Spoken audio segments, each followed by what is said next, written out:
Hello and welcome to the PFF Fantasy Football Podcast, Waiver Wire Edition. I'm your host, Ian Hartitz, and joining me, as he always does in this lovely Tuesday afternoon, PFF's finest, Nathan Jahnke. Nate, it's not the prettiest waiver wire we've ever seen here as we enter Week 7, but still very much a great day to be great, my friend. Oh, yeah, and we had a good Monday Night Football game last night, which added a couple of players to the list, which made it at least a little bit better.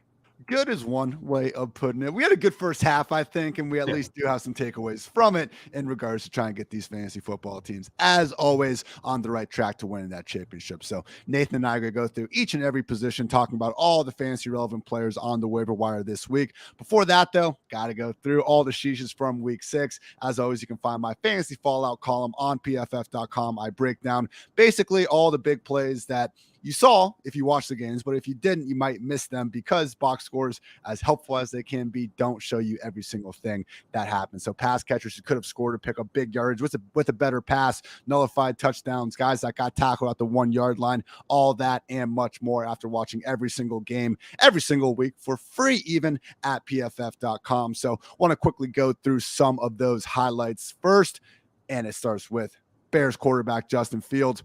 My God, I happened last Thursday night, so maybe it's not quite as much in our memory, but not one, but two, Nathan, back-to-back game-winning touchdowns. The first one was dropped by Dante Pettis. Second one, Darnell Mooney bobbled, and they finished about an inch short of the goal line. So, hey, it's 12-7, I think was that final score. I'm not saying that Justin Fields and company played well enough, to definitively win, but he certainly wasn't, the big-time problem there. And they also did have a drive where Fields got down to one, missed an open Ryan Griffin. Khalil Herbert got stuffed at the goal line. The biggest sheesh of the week, Nate, was an incredible moment, an incredibly selfish moment, I should say, from Saquon Barkley, not putting his fantasy managers first, putting his employer, the New York Football Giants, first, going down at the 1 yard line to secure the win. I jokingly on my, when I tweeted out the article, put that this was a selfish play, not selfless. And the amount of Giants fans that are just furious at me now and do not understand the joke. It has been one hell of a morning in the old Twitter mentions. A group of pass catchers that could have scored or picked up big yardage with a more accurate pass. Unfortunately, Lamar Jackson back in this column, back-to-back weeks now where he has left some plays on the field. Devin Duvernay, only one catch. Should have honestly had a 16 and a 5-yard touchdown with a more accurate pass from Lamar Jackson. Mark Andrews also had to step deep for a potential 40-yard score. Unfortunately, Lamar overthrew him. Also want to note that Packers running back Aaron Jones lined up out wide, ran a dope sluggo. Perfect pass from Aaron Rodgers. We're talking a potential 75-yard touchdown. Instead, ball went out of bounds and complete. Rams wide receiver Brandon Powell almost had a wheel for a walk-in touchdown from 20 yards out. Matthew Stafford sailed it. Unfortunately, got hurt on the very next play. Cardinals tight end Zach Ertz almost had a 31-yard touchdown, but Kyler sailed it. They also barely missed on connecting on a 30-yarder a few plays later. Probably should have been a penalty. Seahawks quarterback Geno Smith, very few misses this season. He did have enough separation to feed a touchdown to DK Metcalf from 15 yards out, just sailed it right into coverage instead of away from it, resulting in the incompletion.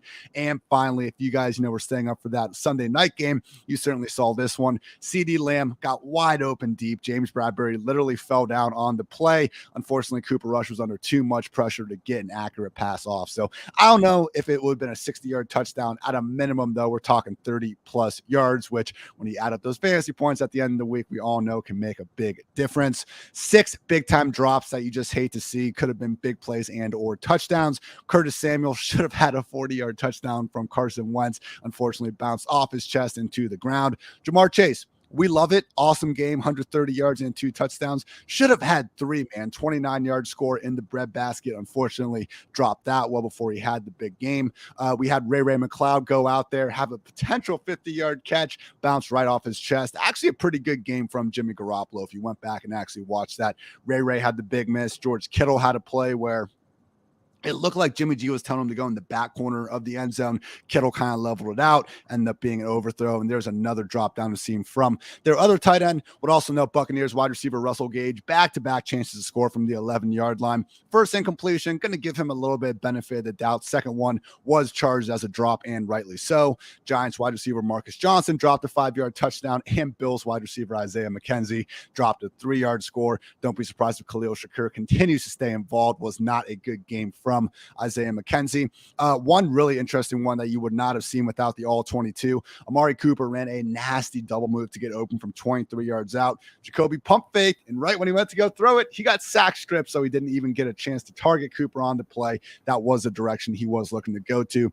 Coulda, shoulda, would have been a 23-yard touchdown.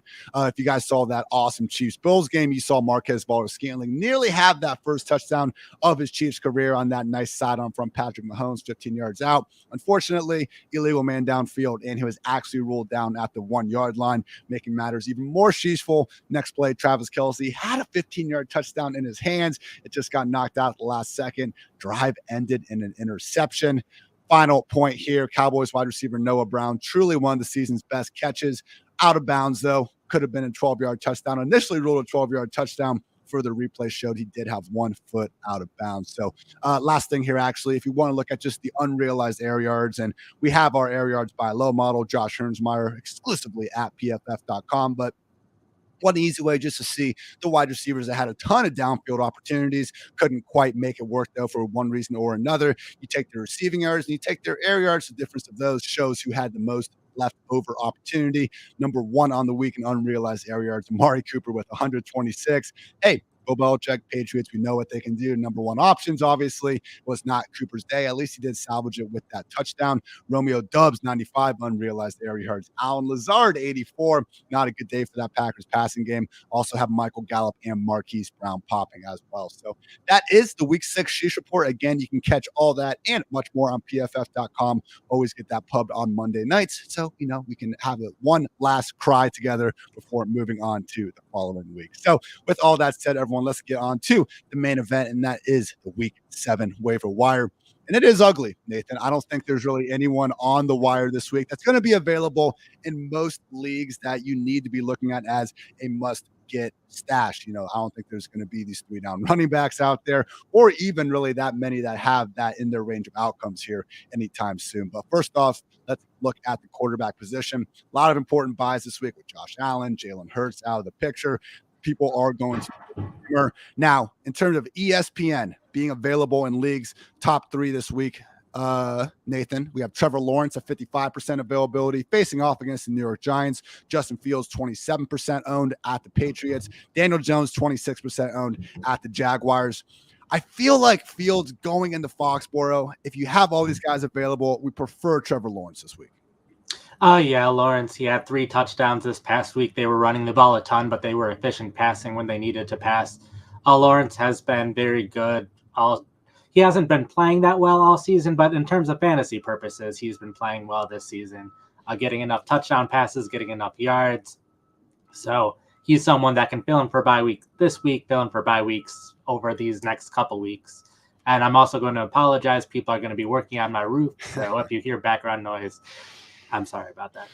Trevor Lawrence, 2 vulture, I would argue, touchdowns last week. They got him. A guy named Tim Jones got him down the 1-yard line, and then also Robinson Etienne got stuffed at the goal line before letting Lawrence get in there. But man, if you actually watched it last week, man, they like using Trevor Lawrence on those design runs. That was a big part of his game at Clemson. As an Ohio State fan, I still have nightmares of that 60-yard house call we had against us in the college football playoff game. So truly, Trevor Lawrence, again, with that matchup with Fields having to face off against New England in New England on Monday night, I do lean Trevor Lawrence as the number 1 ad of the week. Don't sleep on Daniel Jones, though, either. I mean, in my quarterback column that's live on Tuesday, I just like to take a brief snapshot of the quarterbacks and some of the rushing paces that are at hand at the position. And Daniel Jones, I know it's not been pretty. I mean, guys, the Giants have 1 completion all season thrown at least 20 yards downfield. Has not been impressive in terms of just style points, but hey, 5-1 is 5-1. But anyway, this year, 7 quarterbacks on pace to rack up triple-digit rush attempts. Jalen Hurts, 218, which is just absolutely absurd. Lamar Jackson, 159, Justin Fields, 153, and then tied with Josh Allen for 5th is Daniel Jones at a 133 rush attempt pace over the course of the season. So in Jacksonville, we obviously just saw that Jaguars defense look incapable of even defending a simple crossing pattern against the Colts last week. So I don't hate the thoughts of going to Jones even over Fields here. How do you kind of juggle that one, Nate? That one's the closer one for me. Justin Fields versus Daniel Jones. Fields I have ahead both this week and going forward, but I do think there's potential for Jones. We have our strength of schedule tool, and the Giants have the easiest schedule for quarterbacks for the rest of the season. We did see him get 2 new rookies involved. Daniel Bellinger had a bigger role this week, and then Wan'Dale Robinson returned this week. They were 1st and 2nd in receiving yards for the Giants. So there is some potential for this passing game to start getting better now that they don't have their top 5 wide receivers injured. Now it's just their top 3 or so. And at some point, we could see Tony and Galladay back. So the pass game could continue to get better. Plus, they still have the new coach. So they can learn more as the season progresses as well. It's a fair point with the wide receiver room. And, I got to watch my words carefully here so I don't get the, old quote tweet graphic comparing Daniel Jones to Tom Brady. But, hey, we saw the GOAT himself, guys. Earlier this season, his last season with the Patriots, you take away someone's top 3, top 4 wide receivers, anybody's top 3, top 4 wide receivers, you're not going to have a very good quarterback still standing. With Fields, this week, I think you could make an argument for Jones. I hear you. Personally, I do have Fields ranked just ahead right now. I think the bigger reason to go get Fields is we can feel better about him for the rest of the season. I know, guys, rough start to this year for Fields. Guess what? It was a rough start last year, and now you look at him, back-to-back top 12 finishes over these past 2 weeks. And this last season, we saw him do a similar thing down the stretch. So no, I don't think we're getting Fields, Konami code top 5 quarterback at any point this year. With that said, low-end QB1, particularly as long as some of these pocket passes continue to struggle, certainly possible. Final 2 notes, Matt Ryan, only 13% owned going up against the Titans. I don't think they're going to be quite as pass happy when they have Jonathan Taylor and Nyheim Hines back. But hey, credit to Ryan. 2 of the last 3 games, I believe he's gone over 300 yards. We can just ignore that debacle against the Broncos a couple Thursday nights ago. And we also have Andy Dalton with one of the best matchups of the week in Arizona. However, he is dealing with this back injury. Nate, can you, and you tweeted this, it was a great tweet, but could you imagine just the circus that would be fantasy Twitter if both Andy Dalton and Jameis Winston missed this game and we have to watch tight end eligible Taysom Hill under center? I don't think it's likely, but it is possible. Yeah, it's within the realm of possibilities. Both the Saints didn't actually practice yesterday, but they have to do the practice reports anyway. Both top quarterbacks were limited, so there's certainly a chance that one or both quarterbacks could be available. I included Dalton since it sounds like he could keep the starting job going forward. The Saints made it pretty clear that they're not going to be naming a starting quarterback. Dalton's played well, given the fact that he also was without his top 3 wide receivers this past week. So he hopefully will be getting at least one of them back for Thursday night, if not 2 or 3 sooner rather than later. And I think whoever is the quarterback for this offense can be a decent player over the course of the rest of the season. Couple just injury updates before we move on to running back. It is expected that Dak Prescott will be under center against the Lions this week. Would have liked to kind of had a week to maybe ease off on Dak and not expect him to immediately be a QB1, but it's the Lions, Nate. And the Cowboys have seemingly been a little bit more patient with this than we initially thought they were going to be. Obviously, I think a big part of that was how well Cooper Rush was able to play, just at least leading them to victories, even if you want to pull up, the more mediocre stats. But regardless, Cooper Rush not going to be available for your fantasy squads anytime soon. Commanders quarterback Carson Wentz is going to miss 4 to 6 weeks with a fractured finger. So Taylor Heineke is someone that we have seen provide some of those games where no one, I believe nobody is actually still holding out hope that Heineke can be this good real life quarterback. But Nate, we have seen guys like Heineke who run as much as he do, sometimes flirt with being a good fantasy quarterback despite not being quite that good in real life. So deeper leagues, Taylor Heineke and even Mitchell Trubisky, depending on how the Kenny Pickett situation goes, they are probably available on your waiver wire. And hey, you're not going to feel good about starting him, but if you need a quarterback, you will take a quarterback. In Miami with Tua, he is expected to start Sunday night against the Steelers. Also, we talked about the Saints already, and I want to keep the vibes positive. I'm not even going to bring up the Panthers QB situation right now. Final note here. I just don't get I have no idea what's going on with the concussion protocol these days, Nate, because Tomlin was talking about Kenny Pickett and he said, quote unquote, if he can play, he will play. He will not be limited in practice this week, but he's still in the concussion protocol. I feel like this is every update now. It's like the quarterback's fine. He's passed all the tests. We're feeling great about it. And by the way, he's like still in the concussion protocol. So we'll see what happens. I wish we had a better read on this. I still don't know how Teddy Bridgewater was like available in emergency only situations because of a concussion. So tougher than ever, I think, to have a read on these concussion issues. But for now, I would expect Trubisky to play, Nate. I just think more times than not, they're probably going to try to give these guys with the concussions, especially, I don't want to say Kenny Pickett's a star of the league, but anytime you have a first-round quarterback, I think the NFL would prefer if we see Trubisky out there for at least a week. And in that case, fire him up as a throw-up-in-your-mouth borderline QB2.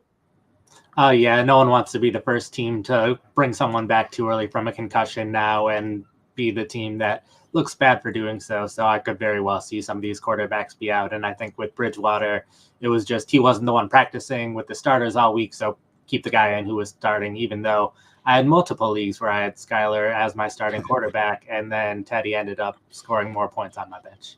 Me too, Nate. And then the week before, we started Teddy, and then he gets hurt on the first freaking play. So God loves some of those dynasty squads in super flex leagues, just scraping. That's what I'm saying. Some of these leagues, guys, you just need a quarterback out there, and we have a couple options like that this week. Appreciate the YouTube chat here live with us, as we always are Tuesdays about 12:30 p.m. Eastern. Drake Holiday bringing up that we should scoop up Deshaun Watson and stash him now if you can, unless you have a top 8 guy already. It just depends on your roster. If you have a deeper bench, absolutely, I think that's a good idea. But with bye weeks coming on, I wouldn't give up a running back, wide receiver, tight end that can really help you. And I do think Drake's caveat there at the end, if you have a top 6 to 8 guy already, I really don't think you need to mess around with Watson. With that said, Nate, if you're someone that drafted an Aaron Rodgers and Matthew Stafford and you just haven't gotten any semblance of upside at QB, maybe those type of rosters should be taking a longer gander at Deshaun Watson this time of the year.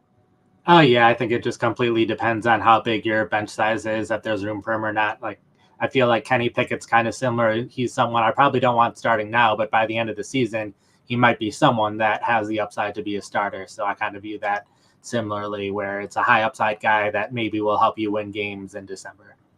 All right, guys, moving on to running backs. So here's the caveat, and you all love to come screaming on Twitter the second we bring up anyone that you should go sign the waiver wire. Oh my gosh, what are you in an 18 league with your grandma and grandpa? That was an actual comment thrown at me last week. Pretty funny, I'll be honest. But okay, if Darrell Henderson isn't available in your leagues, move on. And we're sorry for wasting 10 seconds of your precious time. But according to these ESPN statistics, he is only owned in 66% of leagues. We did see, Nate, that he is the clear-cut RB1 with Cam Akers seemingly on the way out in Los Angeles. How confident are you in Henderson holding up that 70% plus snap rate? Because on the one hand, we saw half the season last year, if not more of it, until Henderson actually got hurt about week 11, week 12. He was the featured running back in Los Angeles with snap rates even higher than what we saw last week. On the other hand, it's not like McVay and this offense have been good at all, and Henderson has been a part of that throughout the year. We do have Malcolm Brown taking away some touches, and Kyron Williams could be back from IR sooner rather than later. So overall thoughts on Darrell Henderson rest of the season.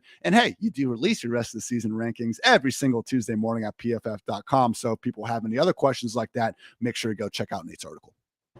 I'm definitely confident over these next couple weeks that he'll be the starter and having that much playing time. I am concerned about Kyron Williams once he's healthy again. It looked like he was going to have a role in week 1 before he got injured. So I could very well see it being more of a split when that happens. Or I could also see the Rams potentially trying to add a running back at some point this season. The Cam Akers, if he gets traded, it could potentially be for a running back in exchange. So we might not see Henderson keep this role all season. Plus, he's had plenty of injuries throughout his career. But at least for the short term, I think he's going to be the 70% snap rate and someone that should be in starting lineups in most matchups. Last time I'll say it, if you can go pick up Henderson, for the love of God, do it. 34% of you out there allegedly haven't. So if you are listening to this podcast, please, for the love of God, go get Darrell Henderson. Brian Robinson, Nate, owned in 50% of ESPN leagues right now. He got the touchdown last week. He got, I believe it was 17 carries out there. Like, he definitely was the clear-cut number one in Washington. With that said, 47% snaps. McKissick still plenty involved on passing downs. And Antonio Gibson not completely going away either. This week, they do have a decent enough matchup against the Packers, 22nd in PPR points per game to running backs, 27th in yards before contact allowed per carry. I'm just concerned what the overall upside here is, Nate. I was just making my running back ranks before the show, and I didn't feel the need to jam Brian Robinson into the top 24 because, God forbid, any of these weeks happen where the Washington Commanders, a football team that I don't think any of us think is particularly good at football this season, all of a sudden we could see that snap rate of 47% for Robinson and 28% for McKissick flip-flop during any given game. So overall thoughts on Robinson as someone that, hey, if we can get 15 carries per week, like, that's going to be valuable in a lot of leagues. I understand that. But do you really think Robinson has this like upside RB2 even in his range of outcomes without multiple injuries occurring, Nate? I think he does, just because I trust him to consistently be the goal line running back. He took both snaps at the goal line, both short yardage situations last week. So I view him similarly to how I viewed Antonio Gibson these past 2 seasons, just a little bit lower because Gibson's still taking some of those early down snaps. But J.D. McKissick was taking some early down snaps before. Now McKissick's not playing as much on early downs. And Gibson did start cutting into the third down work, so we could see it being more Gibson and McKissick competing for passing down roles, with Robinson keeping those rundown snaps.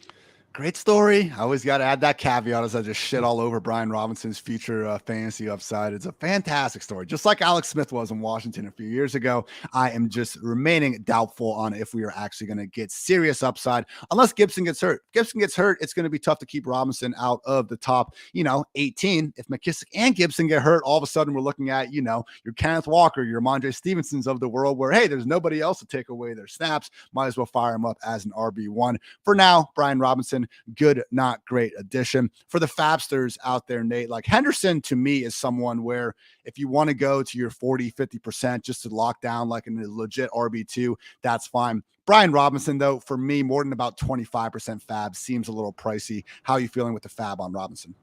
I'd be fine with 15 to 20% at this point if he's still available, since in plenty of leagues he was already picked up. So these are the leagues that everyone already missed out on him once. But I view him as a guy who can be a borderline starter, especially as we have bye week sitting, that if your starting running back has a bye week, he's someone who can pretty confidently get filled in and at least not lose you your game.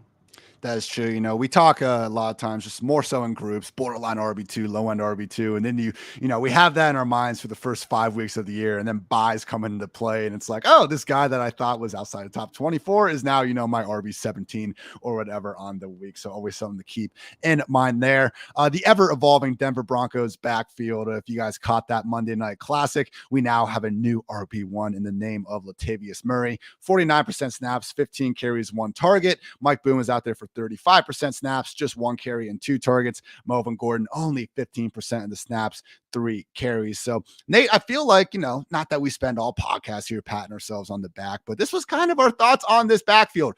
How was anyone going to fully take this over when Javonte freaking Williams himself wasn't given the opportunity to have a full 3-down role so far through 2 weeks? That has been the case. I mean, even last week when Melvin Gordon was the quote unquote guy, it was hardly in a workhorse manner. So, with Latavius Murray, he does project as the leader right now. Man, I have Latavius, though, ranked as my RB32 going into next week. Boone, some spots lower. I think I accidentally forgot to rank Melvin Gordon. Not the worst idea in the world. Lord knows I'm not going to be starting the guy if I cannot all help it next week. How confident are you, Nate, in that week 6 usage from Latavius Murray continuing down the road? And if it does, like, what's that even give us as a fantasy asset inside of a still dreadful Broncos offense?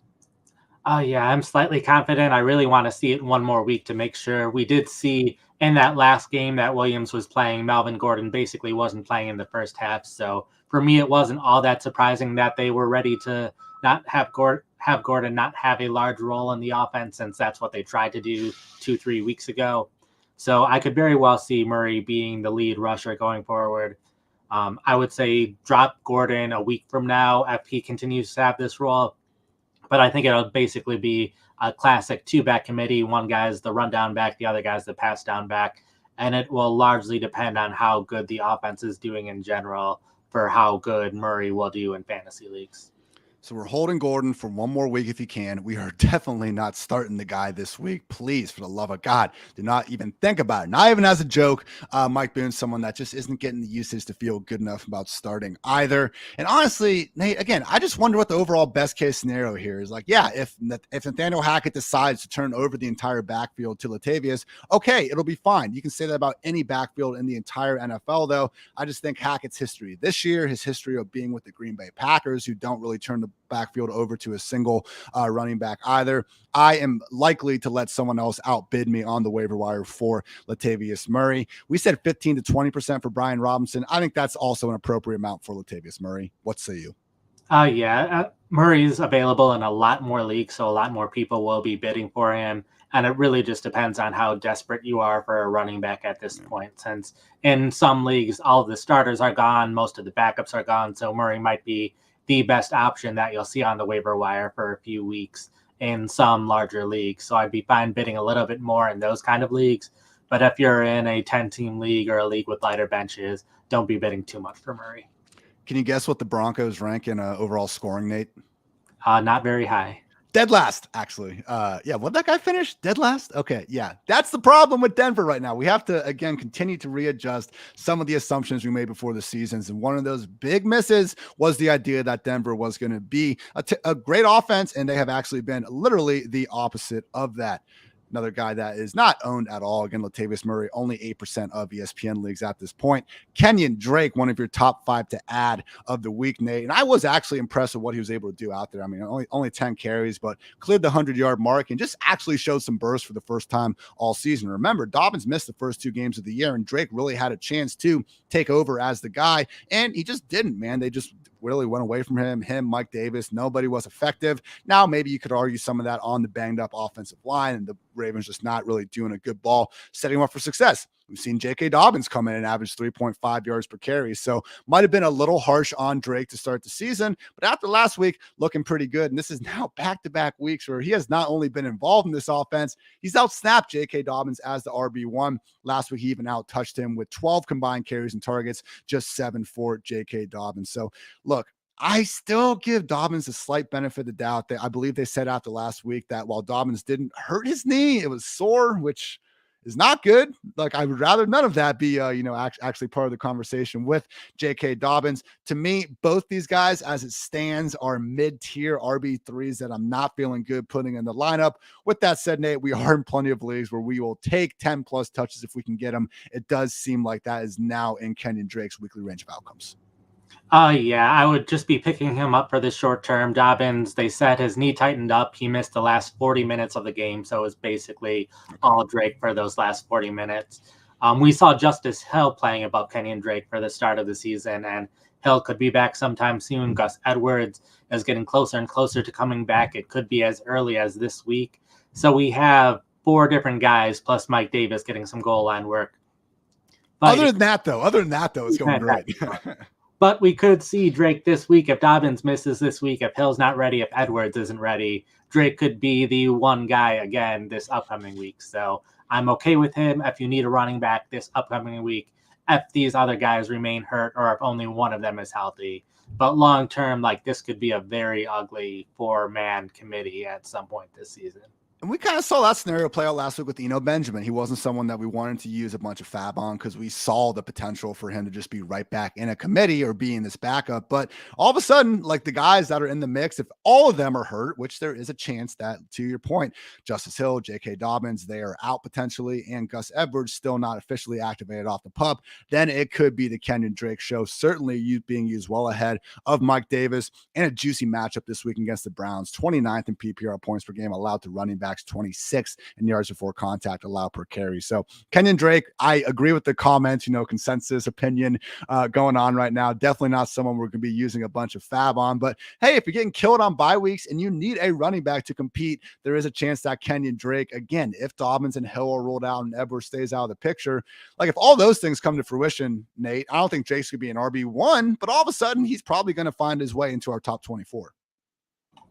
Exactly. So probably 5 or 10 fab on him if you need a running back, but it very much depends on the league that you're in. With you there. All right, with the Atlanta Falcons, Damian Williams continues to be the guy that we replace our chip on, if anyone, but man, they just keep using multiple running backs. Mariota's doing dual threat things, which historically doesn't help the running backs. Cordero Patterson isn't going to be out forever. Again, same kind of story every single week. If you can stay away from this ever muddled group, Tyler Algier should be leading the way more weeks than not. But even with that said, man, Caleb Huntley actually out touched him last week. And guess who got the touchdown? Short man Avery Williams out there as well. So just not a good situation in Atlanta, with all due respect to their top 10 ranked offense. Deion Jackson, week 6 waiver wire hero with the Colts. Why? Because both Taylor and Hines are out. So when we have these backfields where not only one guy, but multiple top running backs are injured, you can actually see them boom. But it really does seem like both Taylor and Hines should be back this week. And unfortunately, Deion Jackson himself now dealing with a quad injury. We talk a little about Kyren Williams, but Nate, what do you really think Kyren's chances are of fully taking over this backfield? I know people are excited about him, but he still was a 5th round pick. He's coming off an injury. I'm not saying he's injury prone, but like the dude broke his foot in the summer. Like it would make sense. Nothing against Kyren, but it makes sense if he's a little bit slow coming back from that. And the big knock on him coming out of Notre Dame was if he could even be a 3-down running back in the first place. So hey, Henderson, not exactly, the least injury prone player in the league, I guess you could say. And if we see him go, maybe then it could be a 50-50 split of sorts with Malcolm Brown and Kyren Williams.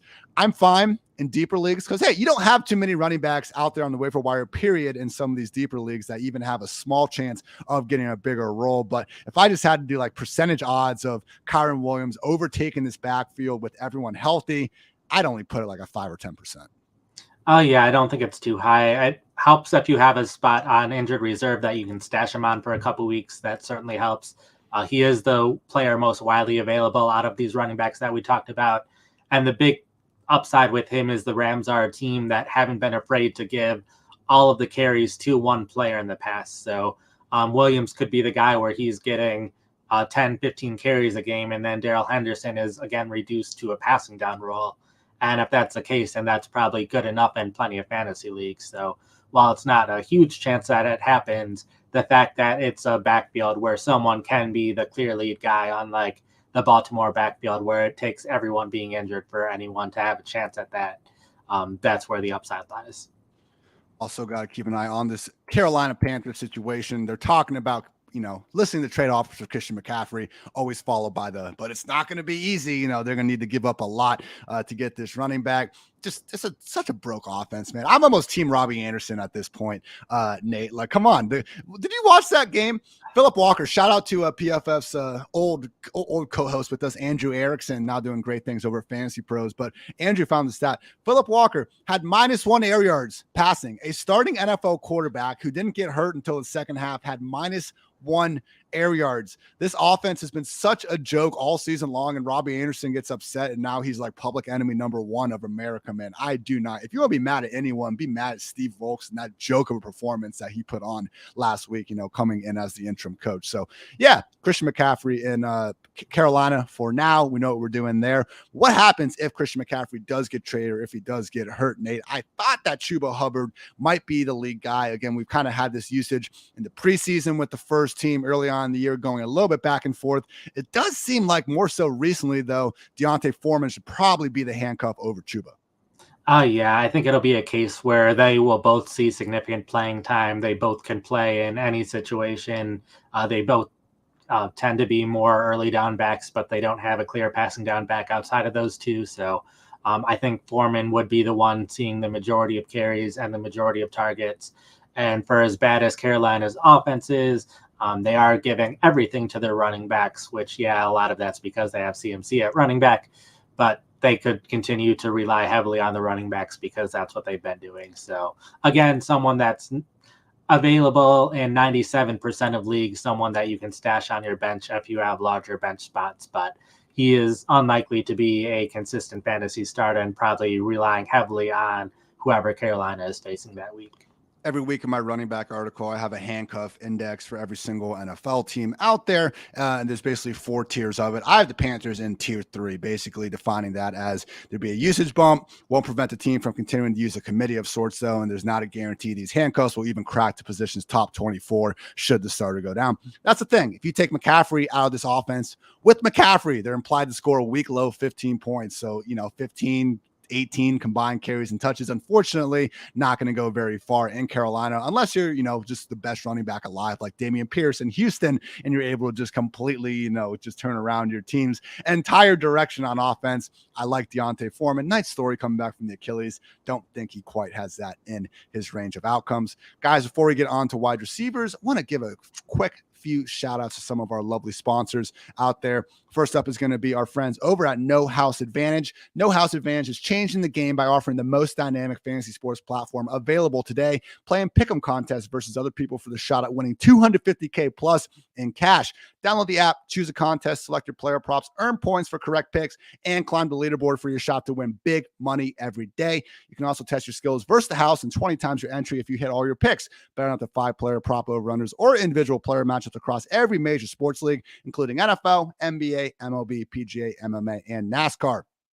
Sign up with the promo code FANTASYPFF at nohouseadvantage.com or download the app on the app stores to get a first deposit match up to $25. Make sure to check out No House Advantage today and experience daily fantasy sports redefined, because it's not just how you play, but also where you play. You won't want to miss out on this.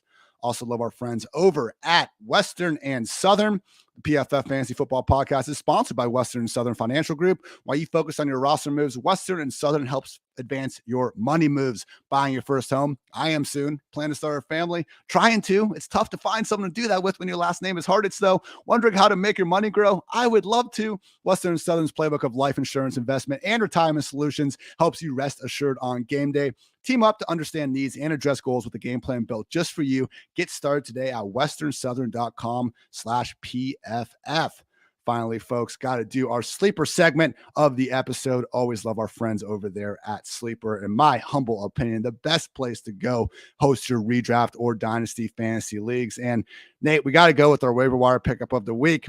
I'm going to put words in your mouth. It's Rondale Moore, 44% owned in ESPN leagues. He is going to be the PFF Fantasy Football Podcast ad of the week. And never want injuries to any player in the NFL. With that said, Nate, the big problem of sorts for Rondale Moore, projecting him forward with DeAndre Hopkins coming back in week 7, was what's going to happen in this 3 wide receiver set. There was a chance that, like last season, Rondale Moore could be the odd man out if they chose to be stubborn, keep AJ Green on one side, move Marquise Brown to the slot, and keep DeAndre Hopkins on the other side.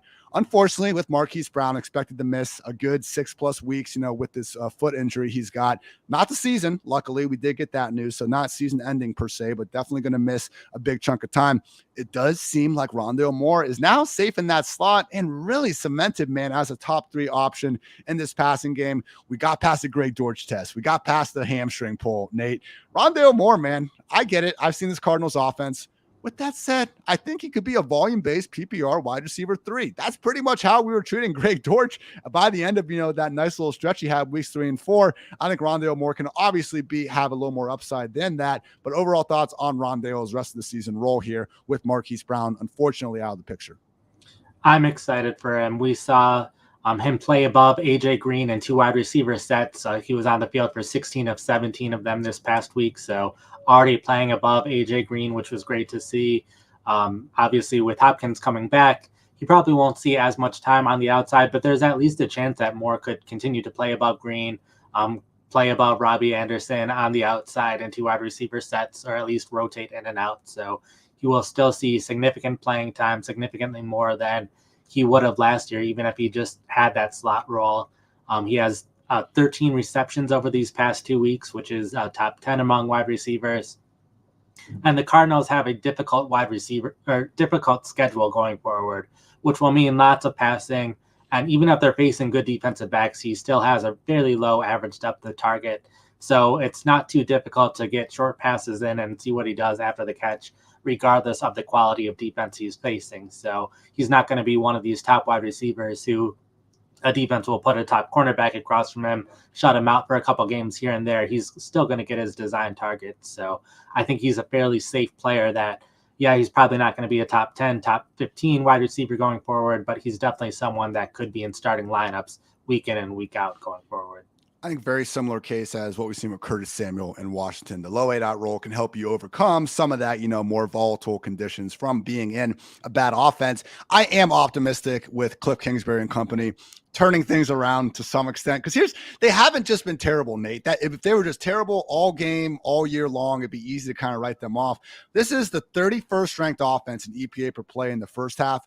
They're first in the second half. I don't know, man. Just pretend it's the second half out there. Just the whole game week, just pretend like you're already down 16 points or whatever. I don't know. But the fact, again, that they've been the league's best offense in the final 30 minutes of the game, it gives me some hope that they can, be okay moving forward. But, man, just a terrible performance last week against the Seahawks.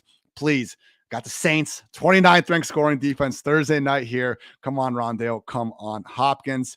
Nate, I'm going to put you on the spot. Our guy, Dave, always tuning in with us, wondering if we're going to take Rondale over Wan'Dale Robinson, George Pickens, and Alec Pierce. I would definitely do Rondale over Wan'Dale. That's proving very difficult to say one after another. And Pierce, I do think Pickens is best case scenario is higher than Rondale. With that said, I would be starting Rondale over Pickens definitely this week and probably for the foreseeable future. So I think I would take Rondale over those guys. What say you? Yeah, I think I agree that Rondale is a safer play. I think Pickens does have the higher upside, but we could see weeks where, like we saw Chase Claypool do really well this week. It could be a different wide receiver in Pittsburgh having a good game each week, and you won't know heading into the week which one of the three it'll be.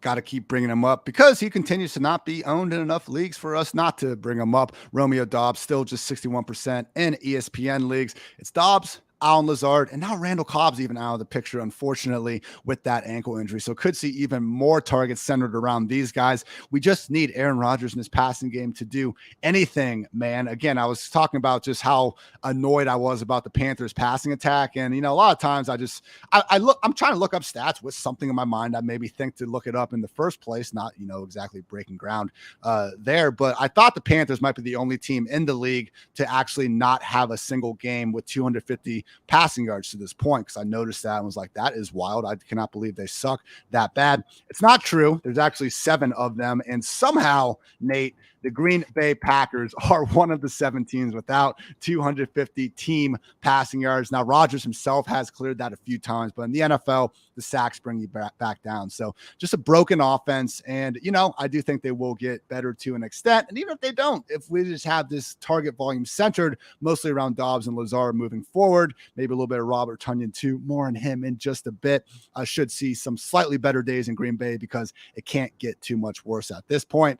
You also bring up Jahan Dotson, owned in 53% of leagues, should be back from that injury sooner rather than later. It wasn't an issue that they felt the need to put him on IR in the first place. So obviously talented rookie there. Zay Jones, 27%. Alec Pierce, 24%. Wan'Dale Robinson, 6% owned. Corey Davis, 28%. Also got Paris Campbell at a lowly 1%. And Donovan Peoples-Jones, 5%, basically finalizing all of Nate's potential wide receiver waiver wire additions.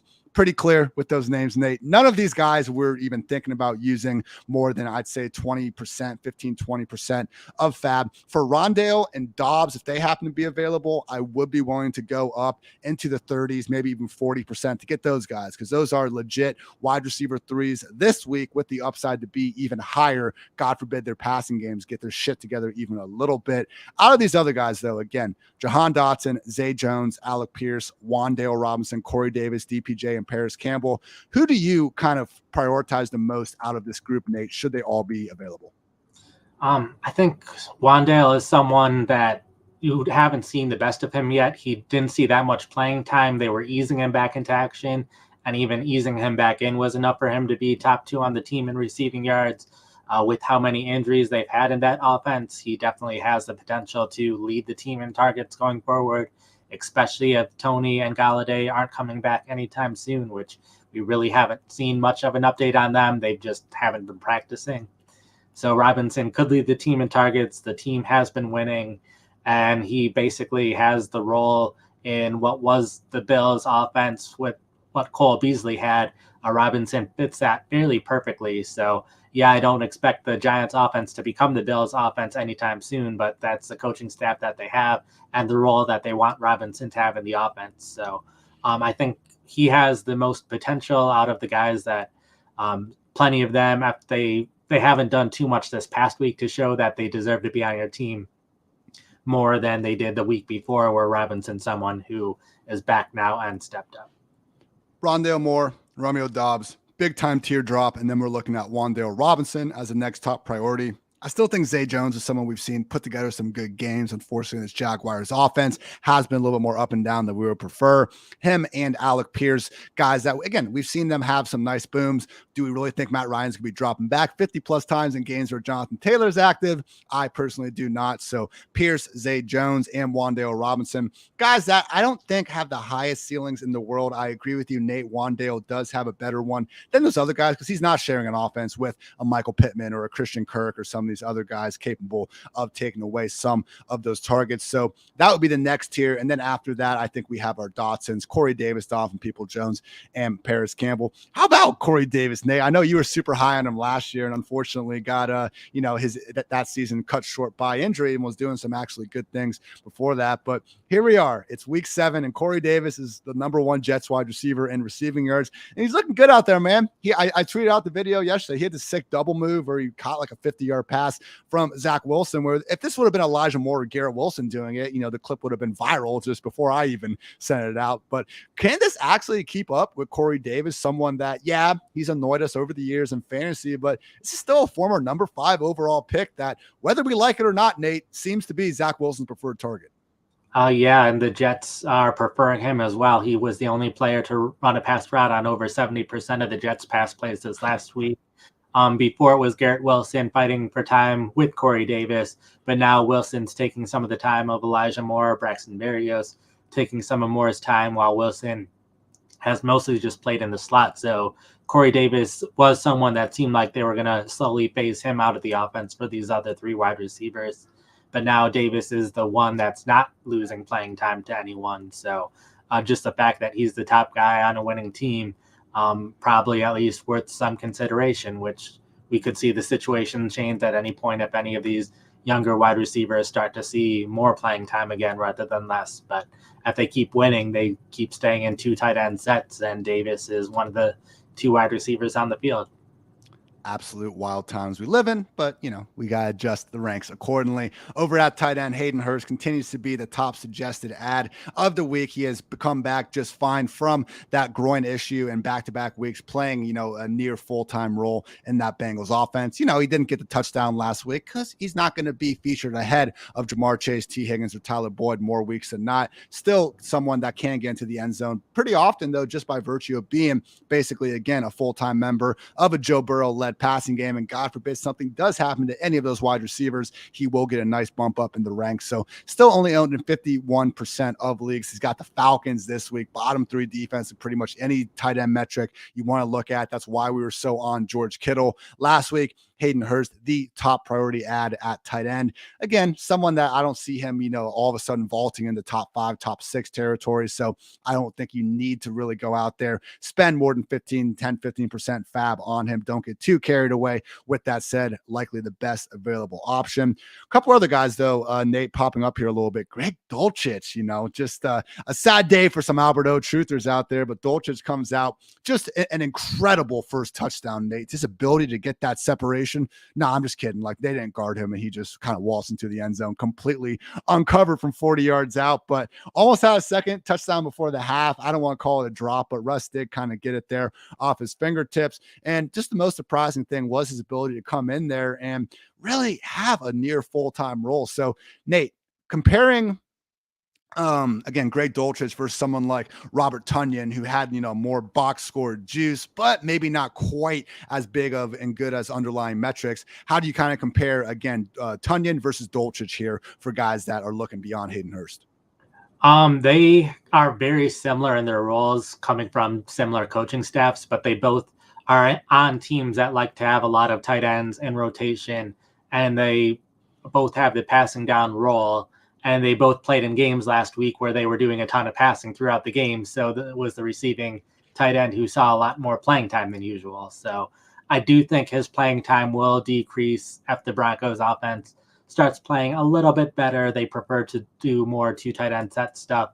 And when they did it in the first half with Melvin Gordon, it just led to 3-and-outs and short drives. So that's why we saw so much playing time. I am a little bit concerned because he wasn't playing in two tight end sets, which is something that Tanyan does sometimes, but rarely does. So I trust Tanyan more because he is in a better offense, which we have higher likelihood of getting better as the season goes on because I haven't been playing as well.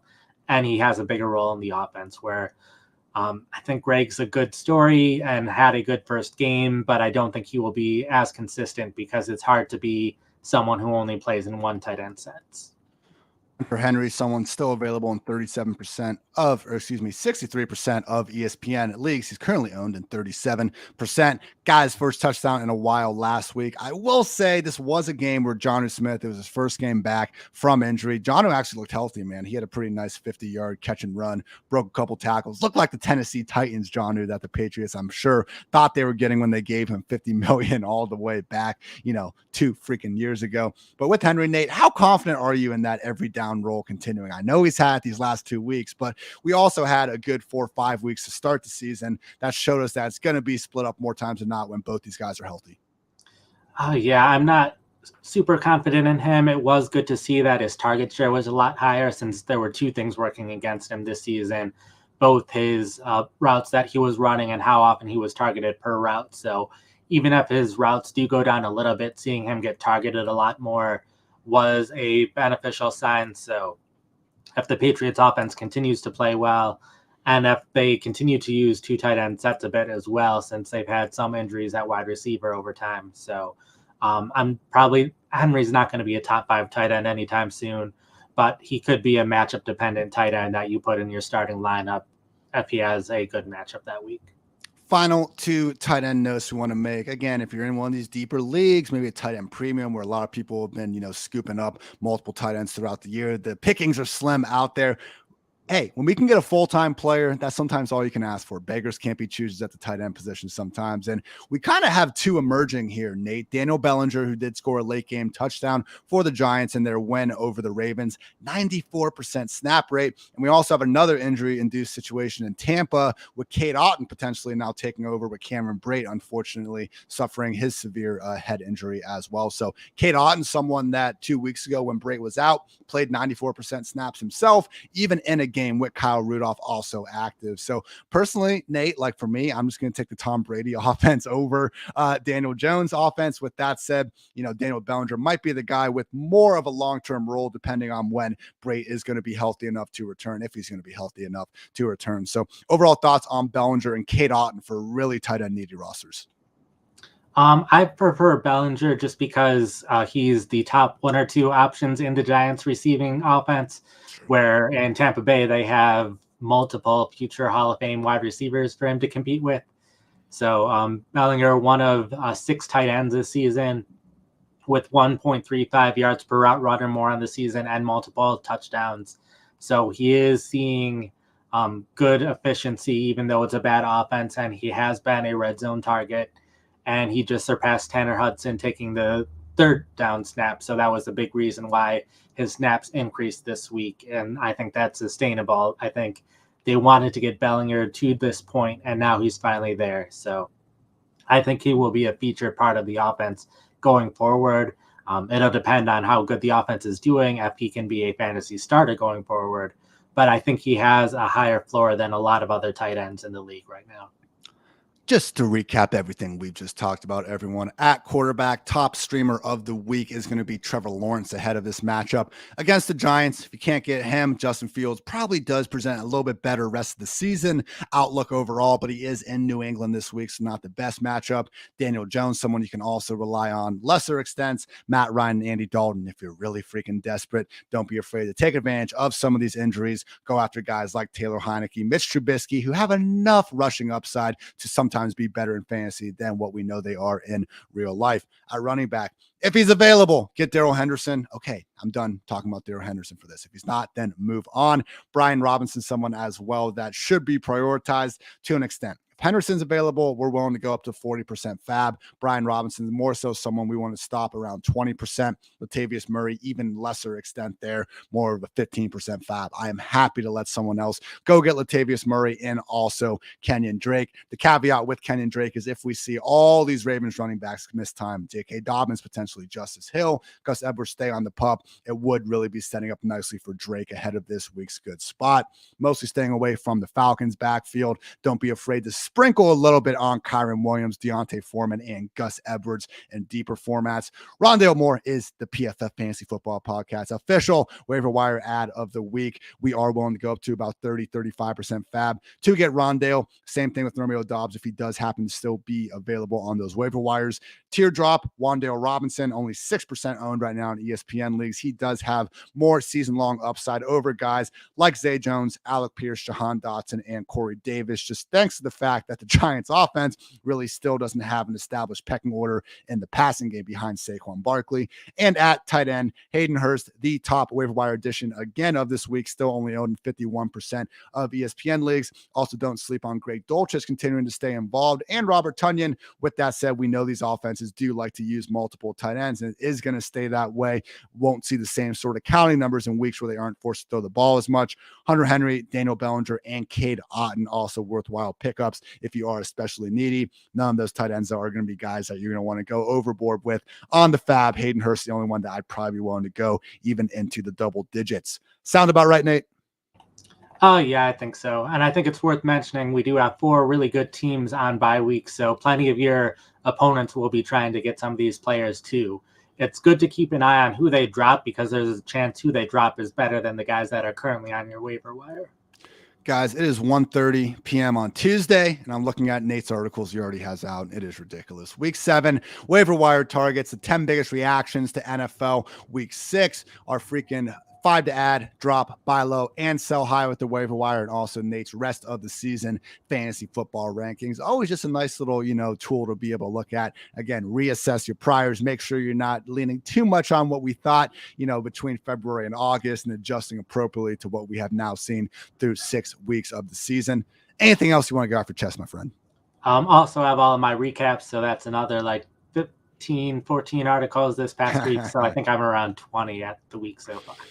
Okay, I'm not giving you those, Nate. I mean, okay, it's one fantastic article, but come on now. We're not going to start. I'm going to break up my running back articles team by team and just have, 60 articles going out by week. All jokes aside, again, you will not find a bigger grinder in the industry than Nathan. Hey, we all love these usage stats and, immediately figuring out the evolving running back wide receiver rooms throughout the league. You guys know who's getting the numbers first. It's PFF. And guess who's the one publishing them first? It is Nathan Jahnke himself. And if you follow him on Twitter, you will actually be able to get to most of those, not behind a paywall, but if you want the good stuff, we are going to ask for just a little bit of dollars. Got to pay the bills after all. On PFF.com from myself, you can get my week 6 sheesh report, quarterback, running back, wide receiver position previews. Got my shadow matchups that always go up on Thursday, mismatch manifesto, and some injury goodness later in the week. So with that, going to wrap up another edition. Thank you guys for tuning in. For Nate, I'm Ian. Always appreciate having you guys here. And until next time, take care, everybody.